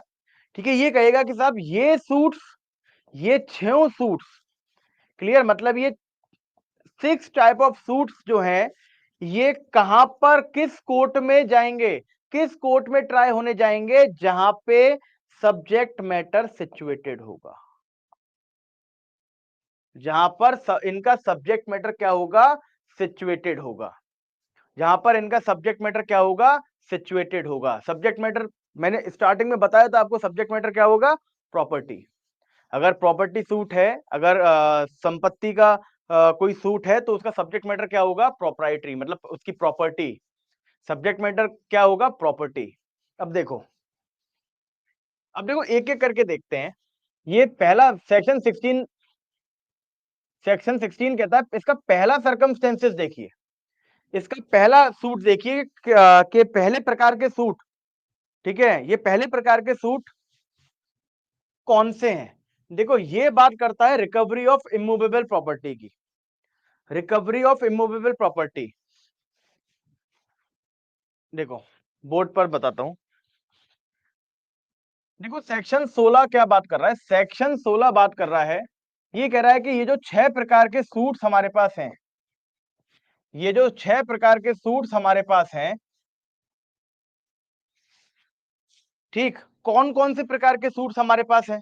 सबसे पहले तो मैं आपको 16 में ये दिखाऊंगा कि सेक्शन 16 किन किन सूट की बात करेगा, कौन कौन से सूट की बात करेगा। अब देखो, देखो ये बात करेगा कि अगर मान लो आपका कोई भी सूट है रिकवरी ऑफ इमूवेबल प्रॉपर्टी का, रिकवरी ऑफ इमूवेबल प्रॉपर्टी का, बहुत ध्यान से देखना, अब ये टेरिटोरियल जुरिसडिक्शन स्टार्ट हो गया है। टेरिटोरियल जुरिसडिक्शन में अब ये 16 पहला सेक्शन हम लोग कर रहे हैं। ये कहता है कि मान लो आपका सूट है रिकवरी ऑफ इमूवेबल प्रॉपर्टी का, आपकी कोई प्रॉपर्टी है, आपकी कोई प्रॉपर्टी है, उस पर किसी ने कब्जा कर लिया, आपको वो रिकवर करानी है। क्लियर? दूसरा, मान लो आपका कोई सूट है, कौन सा? पार्टीशन का, पार्टीशन ऑफ इमूवेबल प्रॉपर्टी। मान लो कोई घर है, उसका पार्टीशन कराना है, पार्टीशन, विभाजन, ठीक है, दो भाई हैं, दोनों ने पार्टीशन करा लिया, आधा इसके हिस्से में आ गया, आधा इसके हिस्से में आ गया, तो दैट इज पार्टीशन।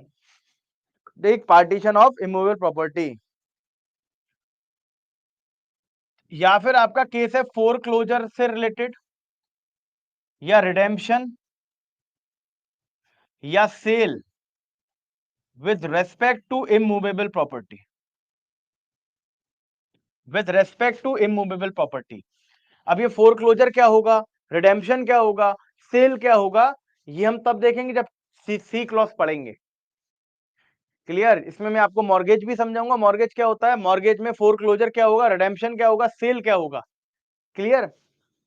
ये हम वहां पर क्लियर करेंगे, यहां पर बस मैं आपको टाइप्स ऑफ सूट बता रहा हूं कि कौन कौन से सूट सेक्शन 16 में फॉल करेंगे। क्लियर? तो या तो रिकवरी ऑफ इमूवेबल प्रॉपर्टी का सूट हो, पार्टीशन ऑफ इमूवेबल प्रॉपर्टी का सूट हो, या फिर किसी इमूवेबल प्रॉपर्टी से रिलेटेड फोरक्लोजर का सूट हो, रिडेम्पशन का सूट हो, या सेल का सूट हो।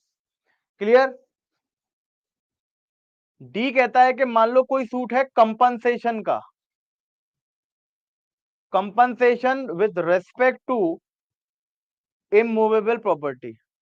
मान लो कोई किसी ने टॉर्ट कर दिया, पर्सन के अगेंस्ट नहीं, किसी ने टॉर्ट कर दिया आपकी प्रॉपर्टी से अगेंस्ट, ठीक है, कोई रॉन्ग कर दिया आपकी इमूवेबल प्रॉपर्टी, आपके घर को लेके कोई रॉन्ग कर दिया, सिविल रॉन्ग कर दिया, तो उसके लिए आपको कंपनसेशन का सूट डालना है, वो भी सेक्शन 16 में कवर होगा। क्लियर? या फिर determination of any other right, determination of any other right, determination of any other rights pertaining to immovable property, pertaining to immovable property।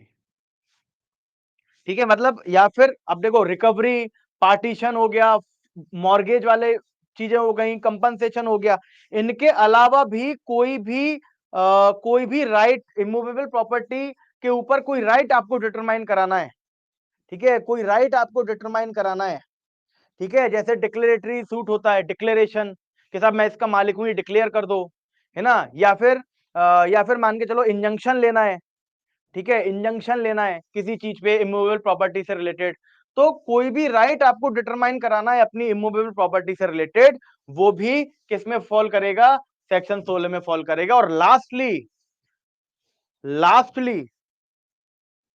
ठीक है, ये क्या, अटैचमेंट और डिस्ट्रेंट, यहां लिख देता हूं, एफ को यहां लिख देता हूं, अटैचमेंट और डिस्ट्रेंट ऑफ मूवेबल प्रॉपर्टी। अगर आपकी मूवेबल प्रॉपर्टी अटैच्ड है या फिर अंडर डिस्ट्रेंट है, क्लियर, तो भी आपका सूट किसमें फॉल करेगा, सेक्शन 16 में फॉल करेगा। अटैचमेंट क्या होगा, डिस्ट्रेंट क्या होगा, बात की बात, ठीक है, अटैचमेंट क्या होगा, डिस्ट्रेंट क्या होगा, ये बात की बात।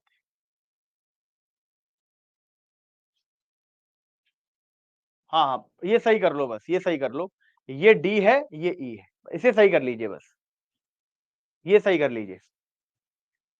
Thank you Aamir, thank you Namrata, Seema Tandi, thank you so much. है ना, बस इसे डी कर लो, इसे ई कर लो, है ना, और ये एफ। तो सेक्शन 16 में देखो क्या क्या चीजें फॉल करेंगी, बहुत ध्यान से देखना। सेक्शन 16 में क्या क्या चीजें फॉल करेंगी। पहला, अगर आपका सूट है रिकवरी ऑफ इमूवेबल प्रॉपर्टी का, अगर आपका सूट है पार्टीशन ऑफ इमूवेबल प्रॉपर्टी का, अगर आपका सूट है इमूवेबल प्रॉपर्टी से रिलेटेड फोरक्लोजर का सूट है, रिडेम्पशन का सूट है, सेल का, ठीक है। फिर चौथा ये है कि आप कोई भी राइट डिटरमाइन कराना चाहते हैं किसी इमूवेबल प्रॉपर्टी से रिलेटेड, या फिर कोई सिविल रॉन्ग आपकी प्रॉपर्टी से रिलेटेड हो गया, उसका कंपनसेशन चाहिए, ठीक है। या फिर कोई आपकी मूवेबल प्रॉपर्टी है, मूवेबल प्रॉपर्टी, और वो प्रॉपर्टी अंडर अटैचमेंट या अंडर डिस्ट्रेंट है, उसके लिए सूट फाइल करना है, तो सेक्शन 16 बताएगा आप सूट कहां फाइल करोगे। सेक्शन 16 बताएगा आप सूट कहां फाइल करोगे। बस ये याद रखना कि ये पांचों क्लोज बात करते हैं इमूवेबल प्रॉपर्टी की सेक्शन 16 में, ठीक है। केवल एक ही क्लॉज है जो मूवेबल प्रॉपर्टी की बात करता है, और वो भी सारी मूवेबल प्रॉपर्टी नहीं, सारी मूवेबल प्रॉपर्टी नहीं, वो मूवेबल प्रॉपर्टी जो क्या है, या तो अटैच्ड है या फिर अंडर डिस्ट्रेंट है। अभी अटैचमेंट और डिस्ट्रेंट क्या होता है ये तभी बताएंगे जब एफ पढ़ाएंगे, ये तभी बताएंगे जब एफ पढ़ाएंगे। क्लियर। अभी आपको केवल इतना देखना है कि सेक्शन 16 क्या कहता है। सेक्शन 16 कहता है कि अगर आपको ये सूट फाइल करने हैं, अगर आपको ये सूट फाइल करने हैं, अगर आपको रिकवरी ऑफ इमूवेबल प्रॉपर्टी का सूट फाइल करना है, पार्टीशन का सूट फाइल करना है, फोरक्लोजर रिडेम्पशन सेल का फाइल करना है, कंपनसेशन का फाइल करना है, या फिर इमूवेबल प्रॉपर्टी से रिलेटेड कोई राइट डिटरमाइन कराना चाहते हैं उसका सूट फाइल करना है, या फिर आपकी कोई मूवेबल प्रॉपर्टी अंडर डिस्ट्रेंट है या अटैचमेंट वाली प्रॉपर्टी है, उसका सूट फाइल करना है, तो आप सूट कहां फाइल करोगे, जहां पर आपकी प्रॉपर्टी सिचुएटेड है, जहां पर आपकी प्रॉपर्टी क्या है, सिचुएटेड है, जहां पर आपकी प्रॉपर्टी क्या है, सिचुएटेड है। क्लियर। अभी मैं एक एक क्लॉज को बहुत डिटेल में कराऊंगा, अभी मैं केवल टेबल बनवा रहा हूं आपको, ठीक है। एक एक क्लॉज को हम बहुत डिटेल में करेंगे, सब समझ जाएंगे, ये सारे जितने भी शब्द मैंने यहाँ लिखे हुए हैं, attachment, distraint, compensation, foreclosure, redemption, sale, partition, recovery, सारी चीजें बहुत डिटेल में हम समझेंगे। क्लियर। अभी के लिए केवल इतना समझना है कि 16 क्या कहता है। 16 कहता है कि अगर ये सूट आप फाइल करोगे तो उस कोर्ट में फाइल करोगे जहां पर प्रॉपर्टी सिचुएटेड है, मतलब जिस कोर्ट के जुरिस्डिक्शन में वो प्रॉपर्टी सिचुएटेड है, जिस कोर्ट के जुरिस्डिक्शन में वो प्रॉपर्टी सिचुएटेड है। क्लियर। जिस कोर्ट के जुरिस्डिक्शन में वो प्रॉपर्टी सिचुएटेड है। क्लियर। बिल्कुल। सेक्शन 16 में ये छह टाइप्स ऑफ सूट आपको पूरी तरह से याद होने चाहिए। कल क्या है, कल सैटरडे, कल सैटरडे है, कल मेरी एक्स्ट्रा क्लास, कल मेरी एक्स्ट्रा क्लास है। डाउट होगा कल, डाउट होगा कल, आराम से डाउट लेना, कल आराम से डाउट पूछना अपना।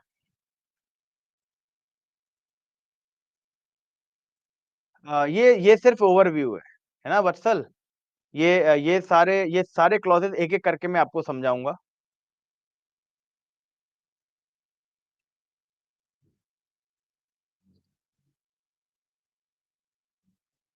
कल तो डाउट सेशन होता है, डाउट सेशन होगा। वही वही तो क्लास में कर लूंगा एक्स्ट्रा, बीएनएस वाली, बीएनएस की एक्स्ट्रा क्लास तो एक बची हुई है ना, एक क्लास, वो बीएनएस की।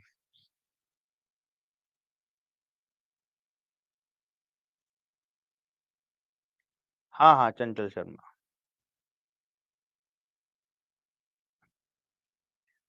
बेटा अर्पित, एक बार ये मैनेजमेंट को बोलो बेटा वो हिंदी की नीचे होगी उसी के, आप चेक करो एक बार। एक ही डाउनलोड में जब जब खोलोगे तो वो इंग्लिश की नजर आती है, इंग्लिश को ही जब नीचे करते जाओगे तो वो हिंदी होती है उसमें नीचे, आप देखो तो सही पूरी खोल के। हाँ, बस समीर कुमार देव, फर्क इतना होता है, सिविल जज जूनियर डिवीजन उसे बोलते हैं जो सिविल केस देख रहा होता है, और उसी के बराबर का जज जिसपे क्रिमिनल साइड होती है उसी को जुडिशियल मजिस्ट्रेट सेकंड क्लास बोल देते हैं। नहीं नहीं, पुराने बैच की, पुराने बैच की क्लास होगी, पुराने बैच की जिसका बीएनएस खत्म हो चुका है, उसकी एक्स्ट्रा क्लास बची है। और इस वाले बैच का केवल डाउट सेशन है। आशीष शर्मा, प्रॉपर्टी सिचुएटेड का मतलब है जहां पर वो संपत्ति क्या हो, मौजूद हो। मतलब मेरा घर अलीगढ़ में है, तो ऐसे बोला जाएगा माई प्रॉपर्टी सिचुएटेड एट अलीगढ़, स्थापित हो। हाँ हाँ, तो बहुत से लोग ना, बहुत से लोग होता क्या है कि ऊपर ऊपर से देखते हैं, कहते हैं अरे यार ये तो इंग्लिश की डाउनलोड हो गई, हिंदी की तो आई नहीं है। तो ऐसा नहीं है, इंग्लिश की पीपीटी में ही नीचे हिंदी की पीपीटी लगी हुई होती है, उसे खोल के देखा करो।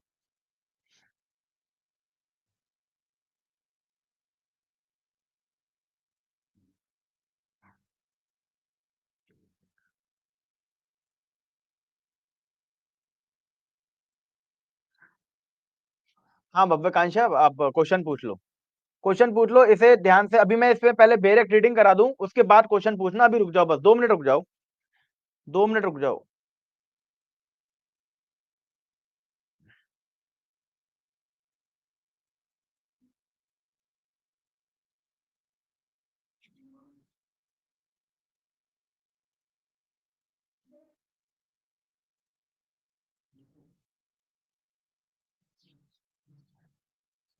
देखो, 1 मिनट, अब ध्यान से देखो, एक बार बेयर एक्ट खोलो, ओपन और bare act.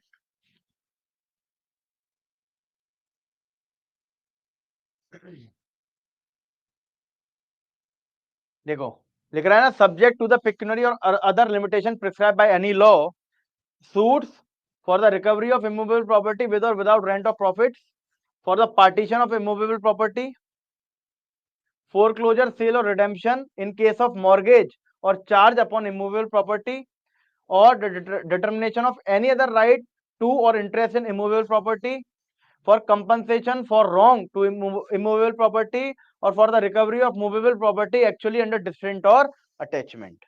Clear? In shall be instituted in the court within the local limits of whose jurisdiction the property is situated. Clear? जिस कोर्ट की जुरिस्डिक्शन में वो प्रॉपर्टी सिचुएटेड होगी, उसी कोर्ट में ये सूट सारे फाइल किए जाएंगे। ठीक है, मूवेबल प्रॉपर्टी केस में आगे पता पड़ेगी, आज नहीं पता पड़ पाएगी अभिषेक कि मूवेबल प्रॉपर्टी के केस में क्या होगा। क्लियर? ठीक है, बस ये आपने रीड कर लिया एक बार।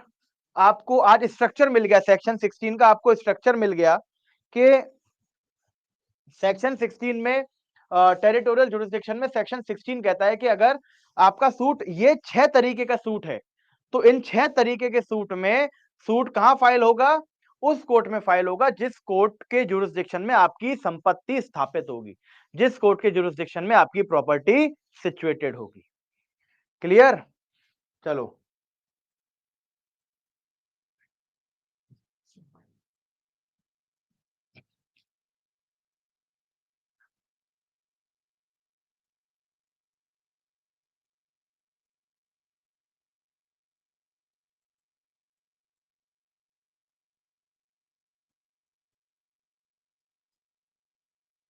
असना सौकर, इसका सेक्शन 9 आप से निकाल सकते हैं आंसर, है ना? ठीक है।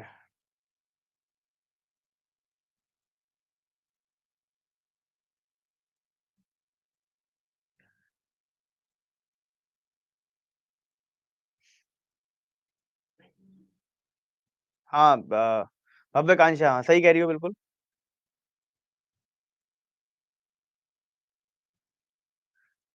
कीर्ति यादव, एक्चुअल पिक्यूनरी लिमिट्स तो बेटा आपके कोर्ट में पता पड़ेंगी, आपके स्टेट में।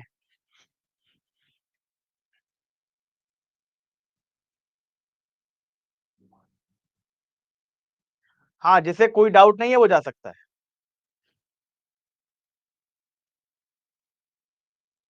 Cyril Massey, thank you so much.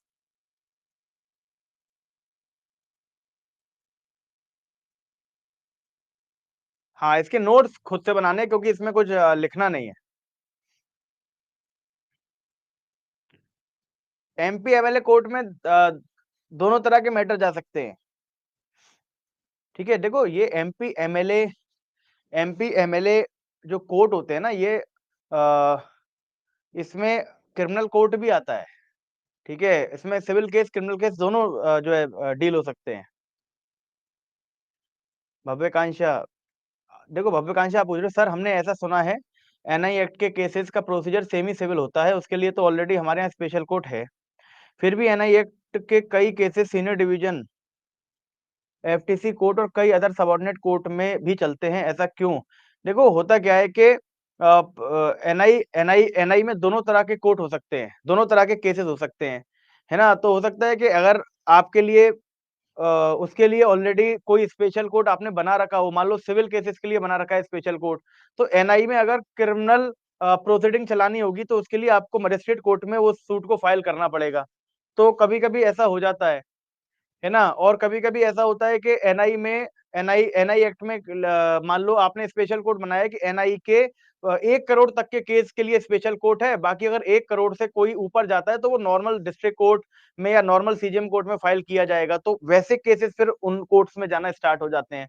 तो ऐसे आपको अलग-अलग कोर्ट में एनआई के केस दिख सकते हैं। समझ गए? भव्यकांक्षा।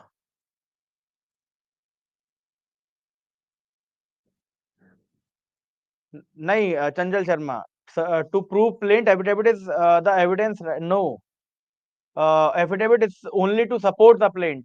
जितना भी आपने प्लीडिंग में लिखा है, प्लेंट में लिखा है, उसे केवल सपोर्ट करने के लिए एफिडेविट होता है, प्रूफ तो उसे एविडेंसेस से ही करना पड़ेगा। क्लियर? एफिडेविट को एविडेंस केवल एग्जामिनेशन इन चीफ के लिए माना जाएगा, वो भी आफ्टर प्रॉपर क्रॉस। हाँ तानिया, करेक्ट। यूजीसी नेट का तो बेटा अभी नहीं कर पाऊंगा मैं। प्रतिभा यादव, सर स्पेशल कोर्ट और हाई कोर्ट दोनों की लिमिट ही अनलिमिटेड है, ये तो डिसाइड करेगा स्पेशल लॉ पे, कि स्पेशल लॉ ने उस स्पेशल कोर्ट की कितनी लिमिट रखी है, उस पे डिसाइड करेगा। ठीक है, स्मॉल कॉस कोड बेटा पुनिच्चुक आगे आएगा, अभी आप छोड़ दो स्मॉल कॉस को, है ना? अभी आगे पूरा कॉन्सेप्ट आएगा। देखो कॉन्सेप्ट एक दिन में बिल्डअप नहीं हो सकता, है ना? और जो चीज जिस वक्त बतानी चाहिए उस वक्त वो बतानी जरूरी होती है। अगर आप सारी चीजों को उसी वक्त जानना चाहोगे तो ये पॉसिबल ही नहीं है। मतलब अगर आपको हर चीज को बहुत अच्छी तरह से जानना है तो उसका सही समय आने दीजिए। ये पॉसिबल ही नहीं है कि सारे टर्म्स एक दिन में क्लियर हो जाएं।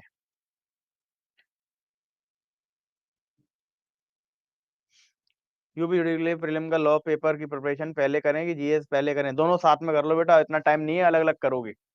अनीश भट्ट, दोनों साथ में कर लो, दोनों साथ में। अब 2-3 महीने, 3-4 महीने पेपर हो जाएगा, अब अलग अलग क्या करोगे? आधा आधा टाइम बांट लो। आधा यूपी के लिए अगर जीके का अलग आधा टाइम, और आधा टाइम लॉ के लिए बांट लीजिए। इंग्लिश की हैंडराइटिंग कैसे ठीक करें? देखो हैंडराइटिंग ठीक करनी है तो अखबार पे लिखना स्टार्ट कर दो, हिंदी के अखबार पे। हिंदी का अखबार का जो खुरदरा कागज होता है ना, वो आपके पेन को पकड़ के चलवाएगा। मतलब हार्ड पेन चलेगा ना तो आपका भागेगा नहीं। चिकने कागज पे पेन भागता है, राइटिंग अच्छी नहीं हो पाती। तो अखबार पे लिख के प्रैक्टिस करो। हाँ, एपीओ के लिए फैक्चुअल ज्यादा पढ़ना चाहिए, यूपी और बिहार में फैक्चुअल बहुत आता है। समझ गए हर्ष? तो आप 1 महीने अखबार पे लिखो एक एक पैराग्राफ। पर हिंदी का अखबार होना चाहिए, इंग्लिश का अखबार तो वैसे भी वो चिकने कागज वाला आता है। हिंदी का अखबार आता है खुरदरे कागज वाला, उससे पेन की ग्रिप बनी रहती है। जब पेन की ग्रिप बनी रहेगी तो शब्द पूरे बनेंगे, शब्द पूरे बनेंगे तो वो देखने में अच्छे लगेंगे, राइटिंग अच्छी हो जाएगी। ये हैक है, ये बताएगा नहीं कोई तुम्हें हर्ष। और एक बार करके देखना इससे। चंचल शर्मा, आपका दे दिया आंसर। हो सकता है कि आपका क्वेश्चन ऐसा हो कि आंसर मतलब मैं ऑलरेडी दे चुका हूँ। एक बार दोबारा पूछ लो, एक बार तो आपका स्पेसिफिकली मैं पढ़ के आंसर दे दूंगा। लो तुम्हारा दिया नहीं आंसर अभी। To prove plaint affidavit is the evidence, right? मैंने कहा था कि नहीं, ऐसा नहीं होता। Affidavit is only to support the plaint. ठीक है, एफिडेविट केवल एविडेंस तब माना जाएगा जब जब उस पे एग्जामिनेशन इन चीफ होगा और प्रॉपर क्रॉस हो जाएगा।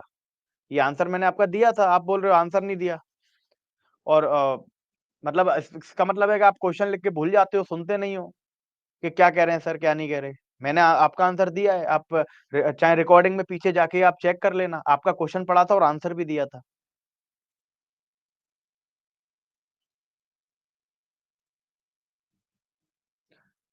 अरे बहुत जगह खाली होती है, ऊपर-नीचे लिखा होता है, मुझे भी पता है अखबार पे, बहुत जगह खाली होती है। मतलब आपके पास हर चीज़ को ना करने का एक्सक्यूज़ है, कि इस अखबार पे तो लिखा होता है।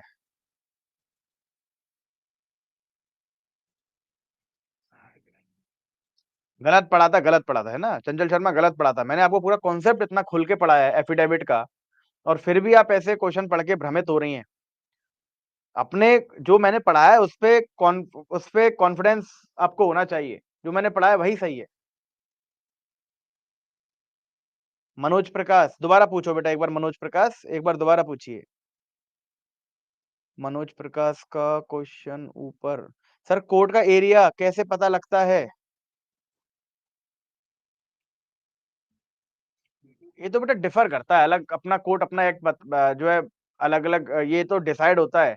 अब इसे पता नहीं या तो स्टेट लेजिस्लेचर डिसाइड करता है या फिर हाई कोर्ट या कोर्ट डिसाइड करता है ना? बट इसके लिए अलग कोर्ट बुक होती है, उससे डिसाइड होता है कि साहब इसका एरिया एडीजे 1 का यहाँ से यहाँ तक लगेगा, एडीजे 2 का यहाँ से यहाँ तक लगेगा। ठीक है मनोज प्रकाश? सॉरी सर मैं यही सोच रहा था कि अखबार देखकर लिखना है। नहीं देखकर नहीं लिखना, अखबार देखकर नहीं, अखबार पर लिखना है, अखबार पे। गुरुजी मुझे आज कॉलेज में प्राइज़ नहीं मिल पाया, 0.4% से रह गया, बहुत बुरा लगा मुझे बताओ यूपी जुडिशरी के लिए। कोई दिक्कत नहीं है, आप यूपी जुडिशरी निकाल दो, कॉलेज-वॉलेज में प्राइज़ मिलना ना मिलना ये मैटर नहीं करता, है ना? पर यूपी में जब आप जज बनोगे वो मैटर करेगा आपके लिए भी, आपके पेरेंट्स के लिए भी, आपके पूरे खानदान के लिए, मेरे लिए भी। वो चीज़ मैटर करेगी।